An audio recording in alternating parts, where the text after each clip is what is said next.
Assalamualaikum daripada laman belakang Nur Purma yang semak sabun. Kami sedang berusaha untuk membersihkan backyard untuk dibina reban ayam menggunakan staging yang tak guna lagi.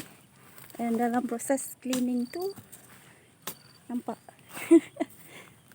ubi kayu zaman dinosaur. Yang ni memang saya rasa kayu dah ni. So, inilah staging yang akan digunakan untuk buat rebak ayam. Kita akan menggunakan 2 sets of staging. Dan untuk saya pula, saya sedang berusaha untuk menanam semula beberapa spesies sayuran untuk kegunaan sepanjang bulan puasa. Alamak, tersangkut. So, ni start tanam lebih kurang 1 minggu. Saya baby lagi. Kangkung saya tanam macam ni je. Kat sana tu saya telah menanam semula kacang botol. Yang ni pun kacang botol. Kita pakai dia punya staging lama. Okey. Lepas tu ni pun sikit kangkung. Saya tanam peci-peci. Ni cili tapi hari tu ada 15 pokok. Tinggal 3 pokok, yang lainnya dimakan ayam. Memang petani ni kena bersama sikit dengan predator banyak. So yang ni ada lebihan kacang botol yang musim lepas masih berbuah aktif. Saya spare dia, tak buang lagi, tak bersihkan untuk kita makan sepanjang puasa lah. Stok sayur puasa. Yang ni cleaning, raised bed, rumput rampai yang kita guna untuk bersihkan hari tu. Saya plan nak tanam sesuatu di atasnya hari ni. Di sekeliling pokok kelapa. Di pucuk ubi yang segar hasil daripada cleaning lama yang dah jadi hutan hari tu. Dah quite dipis ya hutannya. So kita ada pucuk-pucuk ubi yang segar untuk dimakan sepanjang puasa. Ni ada lagi sedikit patch kangkung. Saya kalau tanam, saya tanam gini-gini je. Tak adalah beria sangat. Ini saya nak tanam bindi.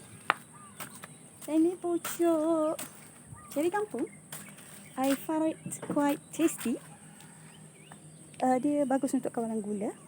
Tapi better watch out lah kalau on insulin whatsoever. Don't even try lah. Pucuk dia soft ni. Dia tak ada rasa yang spesifik. Kita kena ronyok-ronyok dan kita boleh buat sayur pedas lah, sayur bening. Dan saya just nak tunjukkan sesuatu. Yang ni nak buat staging, saya akan cabut untuk dibuat reban ayam.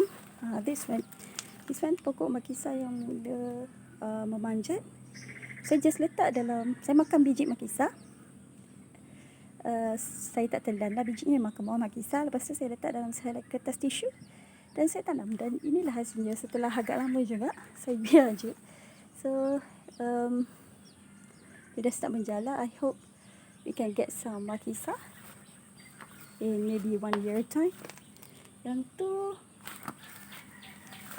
nampak dia dah mula bertunas. Itu adalah tebu telur. Tebu telur ni dia rasa macam cauliflower. Nampak macam hidup. Telur tunas baru. I hope dia serasi di sini. Aduh, ya Allah, ya Tuhan.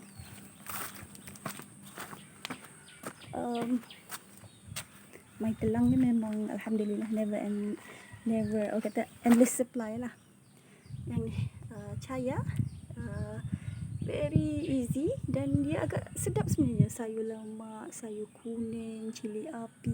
Dan kalau kita masak, saya perasan kita tak perlu letakkan Ajinomoto. No wonder dia dipanggil sebagai pucuk Ajinomoto. Cuma mungkin konten dia tu membuatkan kita hanya boleh consume dalam small amount je. Tapi yang ni so far so good. Baru minggu ketiga dan saya dah tuai sekali. So inilah dia. Sikit sini kawasan paling tak subur.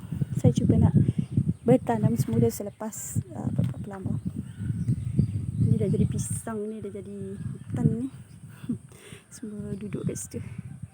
Okay, that's all from Nur Purma now.